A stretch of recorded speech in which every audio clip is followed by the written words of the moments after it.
오늘 하나님의 말씀은 사도행전 2장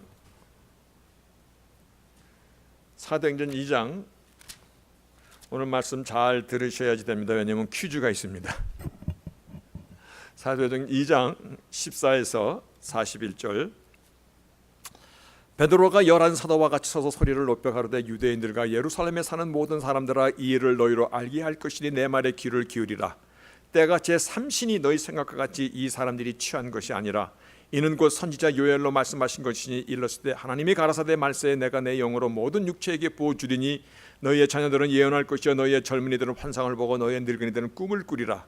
그때 내가 내 영으로 내 남종과 여종들에게 부어주리니 저희가 예언할 것이요 또 내가 위로 하늘에서는 기사와 아래로 땅에서는 징조를 베풀리니 곧 피와 불과 연기로다. 주의 크고 영원로운 날이 이르기 전 해가 변하고 어두워지고 달이 변하여 피가 되리라. 누구든지 주의 이름을 부르는 자는 구원을 얻으리라 하였느니라.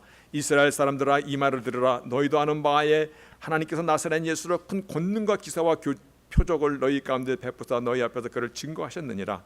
그가 하나님의 정하신 뜻과 미리 하신 대로 내어준 바 되었거늘 너희가 법 없는 자들의 손을 빌어 못 박아 죽였으나 하나님께서 사망의 고통을 풀어 살리셨으니 이는 그가 사망에게 매여 있을 수 없었음이라. 다윗이 저를 가리켜 가로되 내가 항상 내 앞에 계신 줄을 배웠으며 나라 유동치 않게 하기 위하여 그가 내 우편에 계시도다.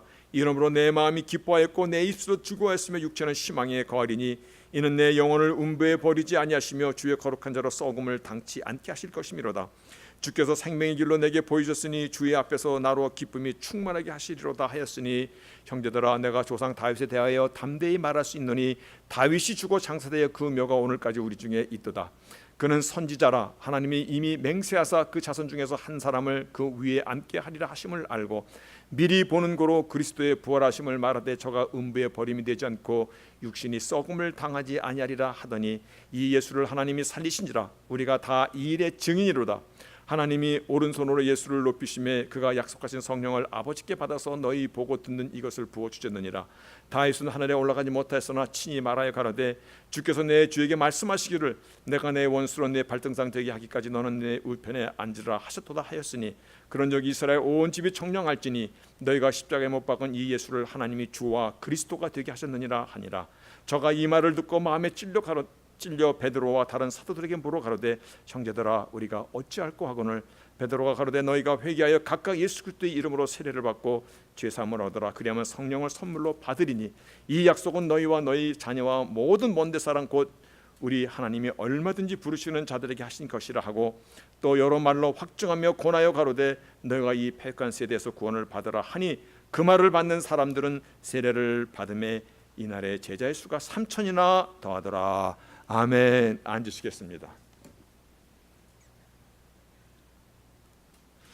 자, 이제 퀴즈가 들어갑니다. 제가 오늘 본문을 읽는 동안 여러분들은 어떤 생각이 드셨습니까?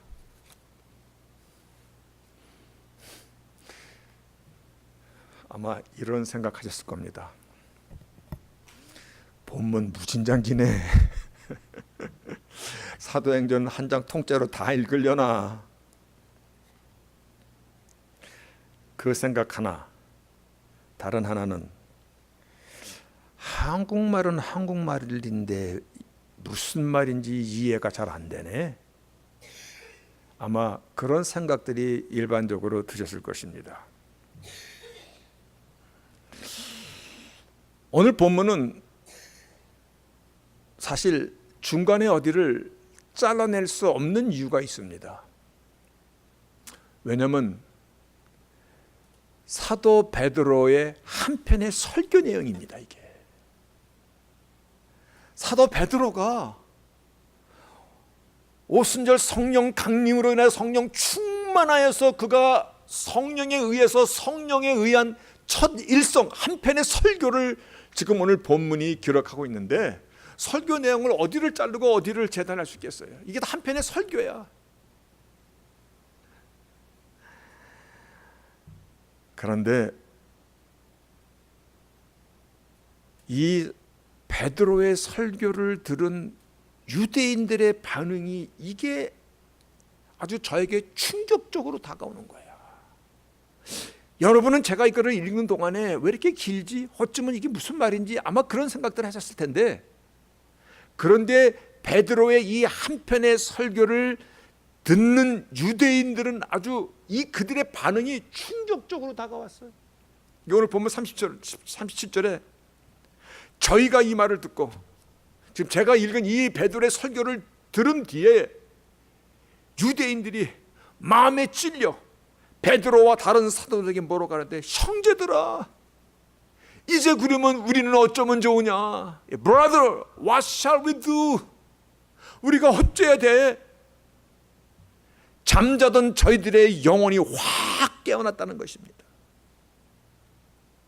얼마 전까지만 해도 예수에 대해서 돌을 던지고 십자가에 못 박으라고 아우성쳤던 저들인데, 저들이 이 한편의 설교를 듣고 나서 야, 이제 우리는 어쩌면 좋단 말이냐. 한편의 설교로 그들이 돌아선 것이야. 저는 오늘 본문을 묵상하면서 나도 내일 죽어도 여한이 없으니 이러한 설교 한번 해봤으면. 설교 한번 했더니 3,000명이 회개하고 돌아왔어요. 여러분 한번 생각해봐. 3,000명, 3명이 아니라 3,000명이 이 한편의 설교를 듣고, 그들이 어떤 사람들이야? 예수에 대해서 이를 갈고 십자가에 못 박으라고 아우성치드는 자들이야. 이들이 이 한편의 설교를 듣고 회개하고 돌아온 것입니다. 얼마나 부럽든지.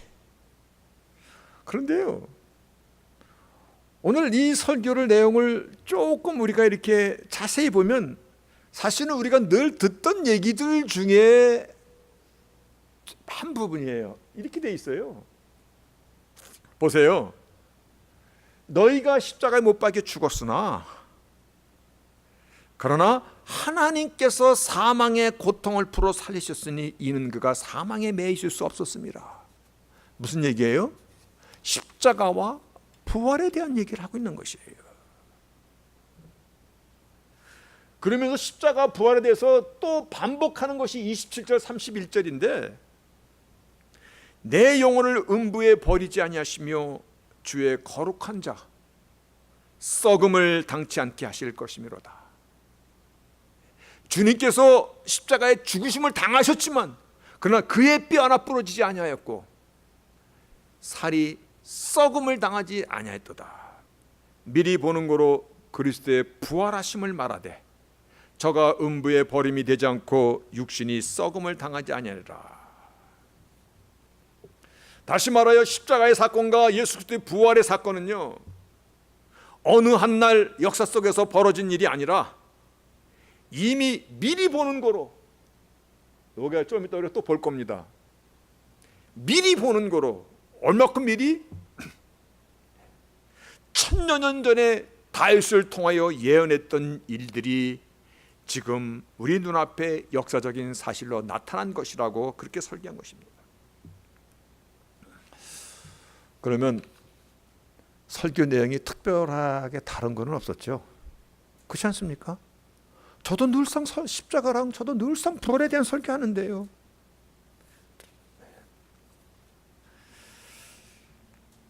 근데 뭔가 다른 것인가?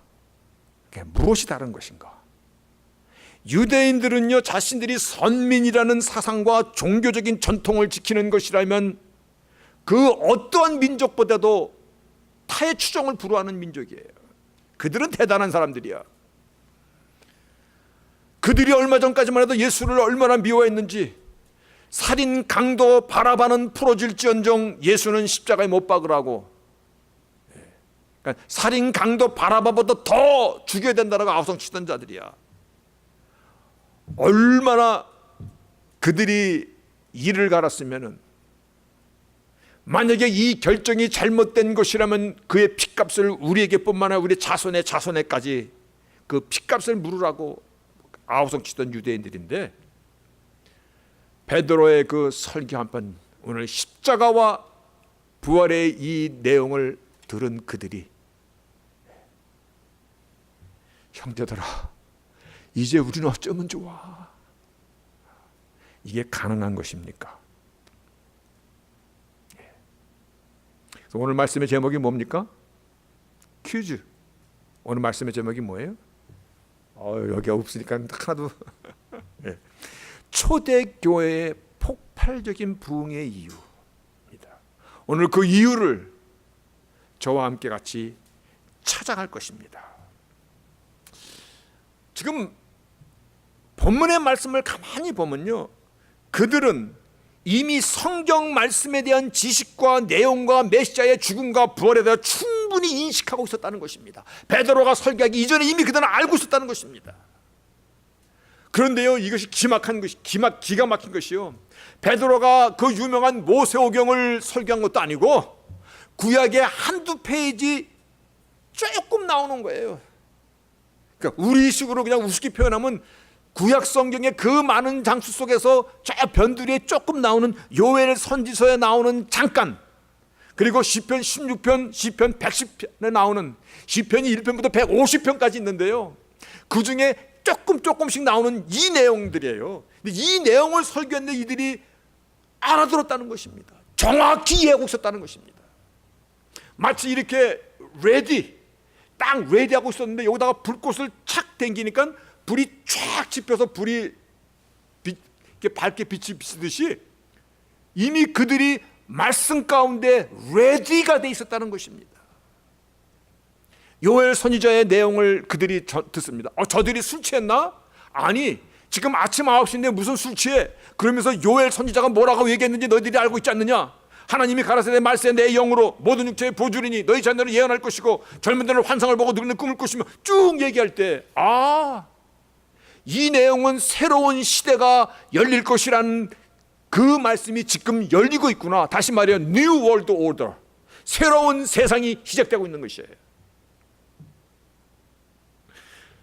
또한 시편 16편에 있는 16편 8절에서 11절 말씀이요, 이 말씀이 시편의 그 많은 시편 내용 중에서 잠시 16편 8절 11절에 있는 말씀이 사도행전 오늘 사도 베드로의 설교 가운데 잠시 인용이 되어 있는 거예요. 내가 여호와를 항상 내 앞에 모심이요 그가 내 우편에 계시면 내가 유동치 아니하리로다 하면서 부활에 대한 말씀을 하고 있는 거예요. 그러니까 부활의 소망과 기쁨을 노래했던 다윗의 예언이 이루어졌다는 것을 이들이 알고 있는 것이야. 시편 110편은요, 이거는 더 기가 막힌 것이에요. 다음에 있군요. 시편 110편은요, 다윗은 하늘에 올라가지 못했으나 친히 말하여 가는데 주께서 내 주에게 말씀하시기를, 여기서 주께서, 하나님께서 다윗에게 말씀하시기를, 예수께서 다윗에게 말씀하시기를. 예수와 다윗은 천년의 갭이 있어요. 그런데 다윗이 고백하기를 예수의 무릎 앞에, 예수께서 다윗에게 이르기를 너의 원수들이 내 발에 다 무릎을 꿇을 때까지 너는 내 우편에 앉았으라 하셨다라는 것을, 그 일이 지금 이루어지고 있는 것이에요. 예수보다 1000년 전의 사람이에요. 유대인들이 가장 존경하는 왕이었어요. 그런데 예수께서 다윗에게 말씀하시기를 너의 원수들이 다 내 앞에 무릎을 꿇게 되는 그때까지 너는 내 우편에 앉았으라. 이 말씀을 들을 때 이게 뭐지? 그들이 어루둥절하지 않았어요. 이거는 영원하신 하나님께서 그를 주와 그리스도가 되게 하셨느니라, 주, 더 로드, 하나님과 메시아가 되게 하셨느니라, 그 말씀이거든요. 다시 말하여 육신을 입고 이 땅에 오신 하나님 자신이라는 이 선포거든요. 하나님의 속성은요, 영원성이라고 우리가 여러 번 알고 있잖아요. 그분은 시공간의 제약을 받지 않는 영원한 하나님이심을. 그래서 다윗과 예수의 그 시간 갭은요, 예수님이 1000년 뒤에 나오셨어요. 그럼에도 불구하고 다윗은 예수를 향하여서 예수님이 다윗에게 너는 내 우편에 너의 원수들이 내 발등에 무릎을 꿇을 때까지 너는 앉아있으라고 하셨다는 것을 고백하고 있는 것이에요. 중요한 포인트가 여기 있는 것입니다.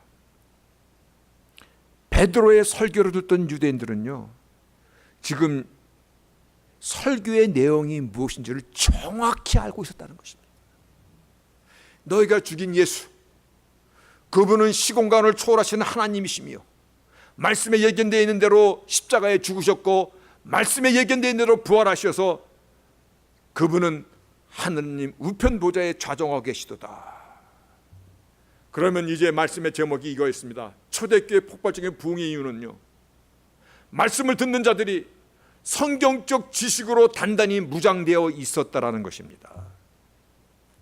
이게 키워드입니다.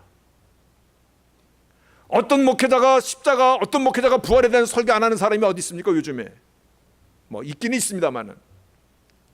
그런데 그때 베드로의 한편의 설교를 들은 그 유대인들, 그 완악했던 그 마음을 닫던 그들은요, 형제들아 우리가 어쩌면 좋을까 하고 그들이 회개하고 돌아와서 세례를 받고 제자의 수가 3,000이나 더 하더라 했던 그 사건은요, 그들이 이미 말씀 가운데 무장되어 있었다는 것입니다.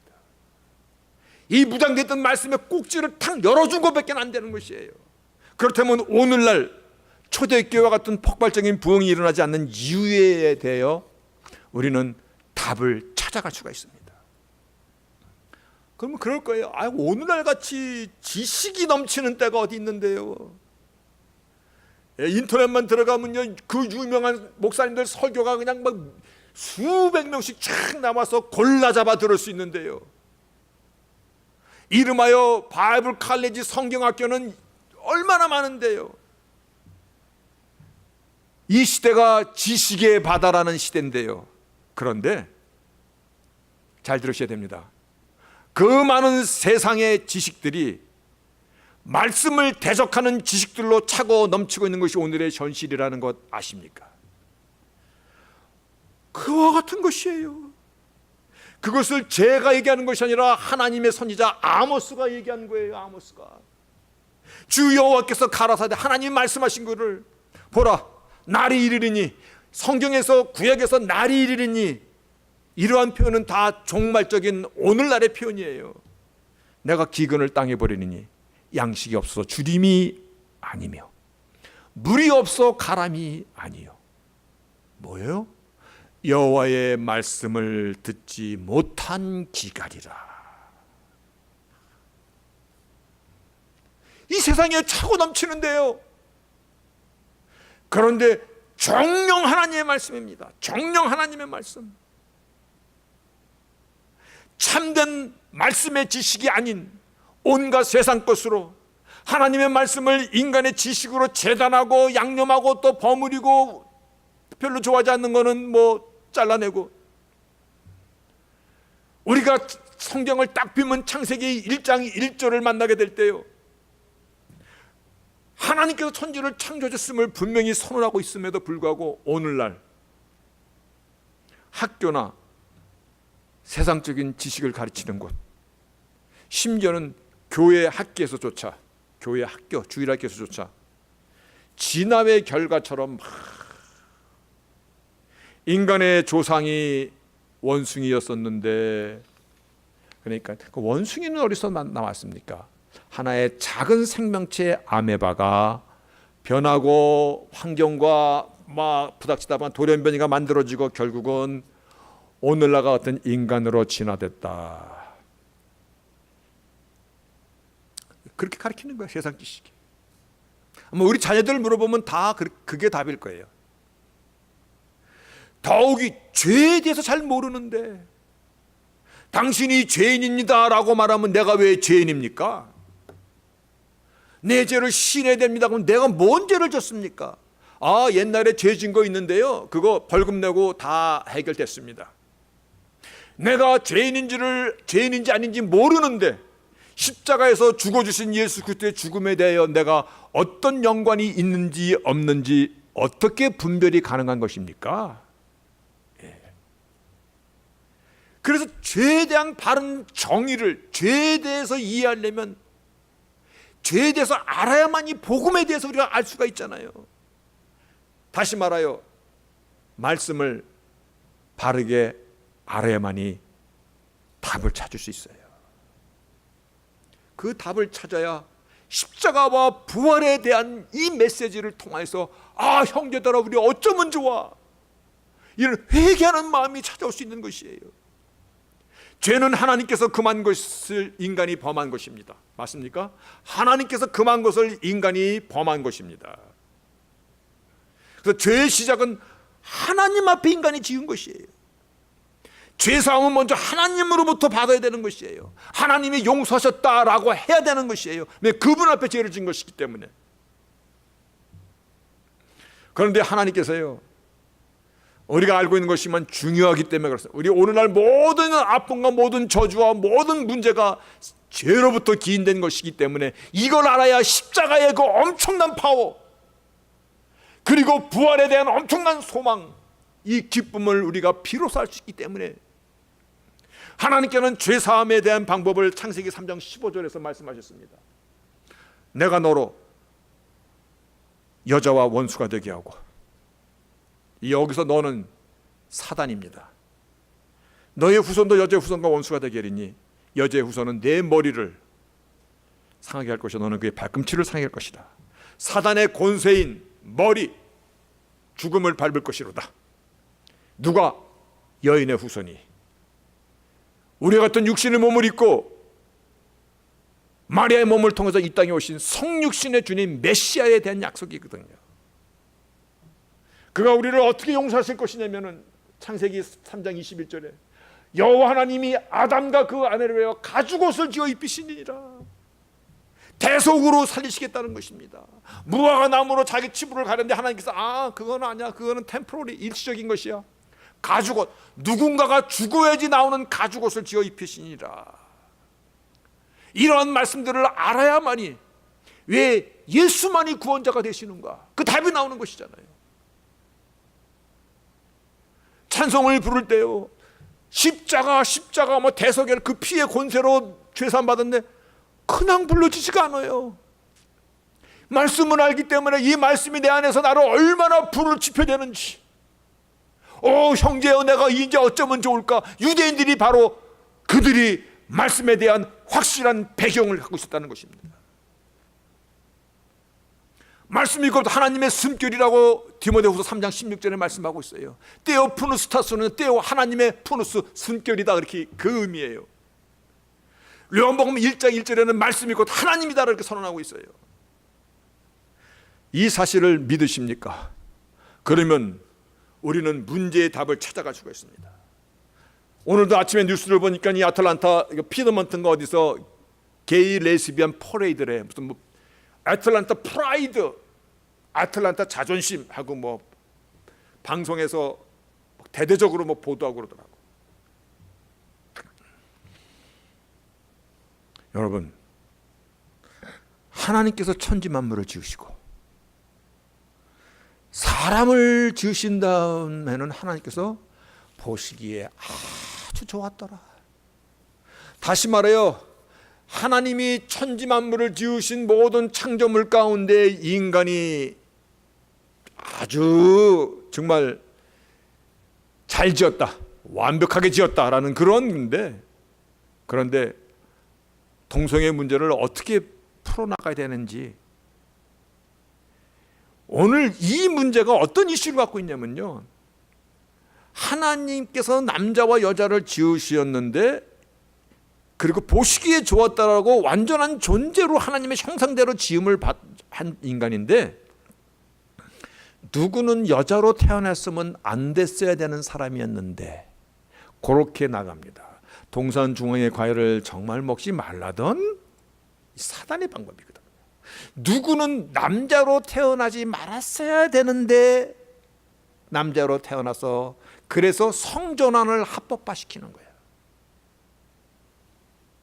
이거는 태생적인 문제로 돌리는 것이에요. 동성애도 이 사람은 이성에게 끌리는 것이 아니라 남자가 남자, 여자가 여자에게 끌리는 사람이야. 그러다 보니까는 오늘날 이것을 인권이라고 얘기를 해. 더 웃기는 것은 이것은 사람의 권리다.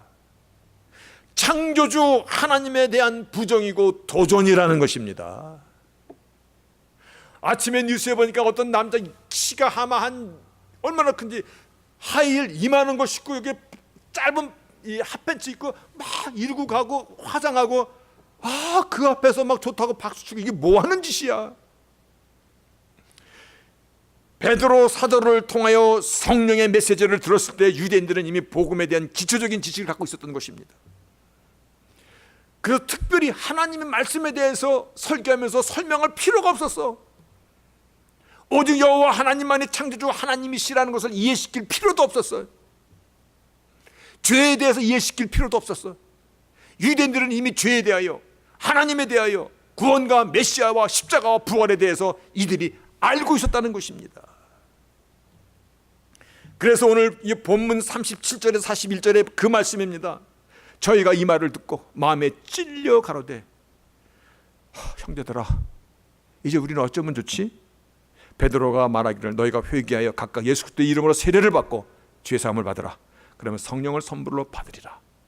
그러시면서 그들이 정말 그렇게 하니까 그 말을 받은 사람들은 세례를 받으니 그날의 제자의 수가 3,000이나 더하더라.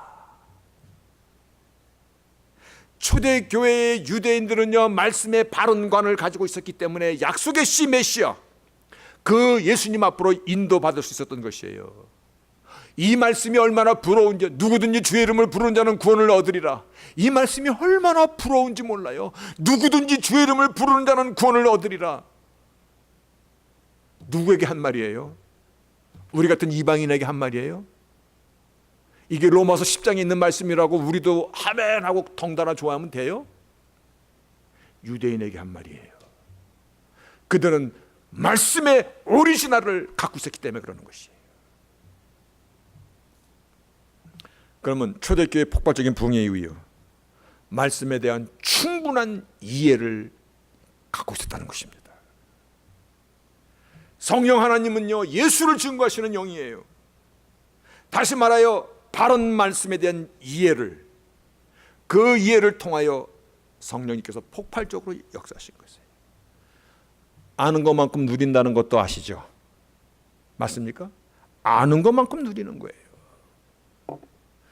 요즘에 스마트폰 삼성 갤럭시 9, S9 최신 하여간 스마트폰 전 구닥다리 갖고 있어도 저 어떻게 쓰는지 다 몰라요. 전화 걸고 메시지나 좀 보내고 가끔 카톡이나 확인하고 사진 찍는 거 정도 그냥 제가 쓰죠. 왜냐면 모르니까. 아는 것만큼 누리는 것입니다. 하나님 말씀을 아는 것만큼 하나님과 깊은 교제, 바른 교제를 할 수 있는 것이에요. 이거 세상 지식으로 오염되면 안 되는 것이에요. 오늘날 우리에게 들려지는 수많은 설교, 부끄럽습니다만 저도 포함해서 가르치는 성경의 말씀이요 필터링 해야 돼요. 먼지들 좀 제거해내야 돼요. 제 자신도요 말씀을 전할 때 이제 좀 나이가 먹으니까 알겠어요. 성도들이 이 말하면 좋아하겠지, 성도들이 이 말하면 자는 사람 한 사람도 없겠지, 성도들이 이런 예화를 들으면 쟤들이 마음에 웃고 기뻐하겠지. 예전에는 예화 찾는데 막 시간을 많이 썼어요. 지금 그게 부끄러운 거예요.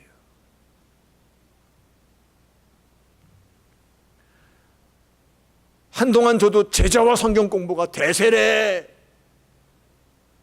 그런데 가만히 돌아보니까 제자와 성경 공부 시켜서 예수의 제자가 되기보다는 처칠맨, 교회 사람, 자기 교회 성도 다른 데로 안 빠져나게 가끔 그물망 치듯이 그거 한 것이 더 크더라고.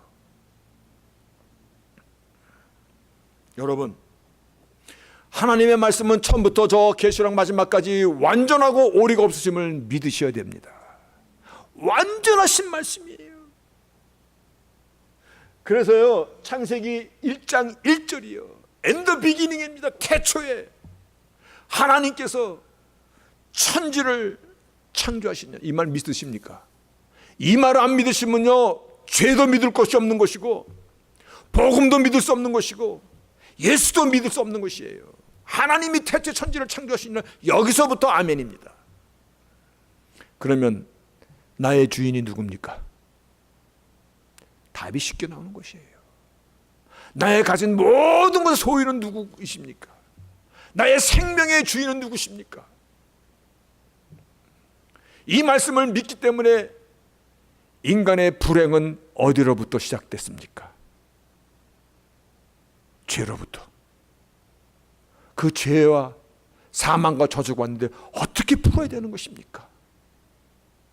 그래서 십자가와 부활의 사건을 들었던 유대인들의 마음이 아 형제요 가슴을 쳤던 것입니다.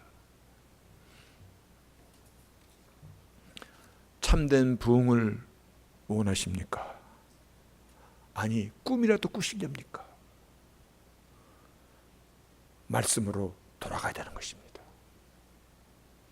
말씀으로 돌아간다니까요. 아이 뭐 다들 말씀으로 돌아간다고 그러는데요. 근데요, 타락된 문화, 오늘날 같이 오염된 지식, 잘못된 교육, 창세기 1장 1절에 대한 신앙의 고백부터 다시 시작해야 되는 것입니다. 오늘날 학교에서 기도 금하는 거 옛날부터 오래됐어요. 기도도 금하고 관공서에 10계명 걸면은 안 되고 성경 공부도 폐하고 오늘날 이 시대의 모든 문화에 이 타락된 거 어디서 기인하는 것입니까? 예. 우리 직시하고 있어야 됩니다. 병명을 알아야 치료를 하죠. 적어도 우리 크리스천들은요, 가정에서도 특별히 여러분 자녀들에게 아유 우리 자녀 공부 잘해요. 학원도 보내고요. 우리 자녀요 뭐 잘해요. 네, 잘하면 참 감사한 것이죠. 그런데 그 자녀를 바르게 지킬 수 있는 것은 여러분의 눈앞에서 바르게 지키는 것이 아니라 여러분이 없을 때 어떻게 하는 겁니다. 말씀을 적극적으로 강론되어져야 되는 것이에요. 내가 말씀을 알아야 가르치지. 근데 내가 말씀을 모르면요, 적어도 아직까지 그런 부모는 한 사람도 못 만났어요. 물론 제가 부족해서 그럴 수도 있지만, 목사님, 내 자녀에게 내가 말씀을 좀 바르게 가르쳐야 되는데 어떤 책을 읽혀야 좋을까요? 그거 나한테 상담해 온 사람은 한 사람도 못 만났어. 지금까지 자녀의 문제 때문에 우는 부모들은 많이 만났어. 여러분, 성경 말씀에 대한 바른관을 갖고 있어야 복음에 대한 이해가 따른다는 것입니다. 섣불리 혹은 대충 알고 있는 것으로 우리가 착각하고 있는 것이야. 제가 왜 창세기 1장 1절을 말씀하고 창세기 3장 15절을 말씀하고 창세기 3장 21절을 말씀했냐면요, 그 중에 한 부분만 그냥 얘기한 거예요. 소개한 것이야.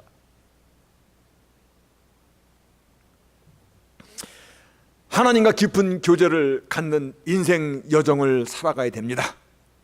정말 진실된 변화, 내 안에 주 예수 내 마음에 오사 정말 내가 진실도 기뻐하고 내가 변화될 수 있습니까? 네, 하나님이 하시는 거기 때문에. 진정한 부흥은 나의 영 가운데, 내 심령 가운데 먼저 임해야 되는 것이에요. 제가 이 말을 참 못했어요. 아유 목사님 그렇게 뭐 잘하면서 교회는 왜 이렇게 그럴까 봐. 그건 그 문제고, 그렇다고 말씀을 못 전하는 주눅든 목사로 남기는 싫습니다. 건강한 주의 몸 되신 교회, 말씀을 깊이 아주 깊이 통째로, 그럴 때 성령 하나님의 놀라운 축복이 시작됩니다. 기억하시고 열심히 배우고, 그리고 여러분이 노력해야 돼요. 제가 세월이 지나서 지금쯤 내가 중고등부 학생으로 다시 돌아간다면 나는 서울대가 아니라 서울대 할아버지도 들어갈 수 있을 것 같아. 왜냐하면 공부하는 방법을 알았어. 학원 백날 당해도 난 것도 있겠지만 학교에서 가르쳐주는 거 예습과 복습만 철저히 해도 정말 할 수 있는 거 다 하는 거야. 간단한 걸 몰랐어. 노는데 바빴어. 그리고 나는 뭐 좀 알고 있다라고 생각했어. 학교에서 가끔 1등도 하고 가끔 5등도 하고 난 내가 잘 날아가는 사람인 줄 알았어. 다시 한번 정말 말씀 앞에 우리가 늘 겸손하고, 그리고 내가 열정을 갖고 말씀 앞에 나오려고 들고, 그리고 우리 자녀들도 가정도 말씀이 살아있어가지고 그 말씀이 그래서 전화해주고 신명기 5장에 있는 그 유대인의 교육 방법처럼 손목에도 붙이고 미간에도 붙이고 문에도 붙이고. 여러분 도전하시기 바랍니다. 아멘.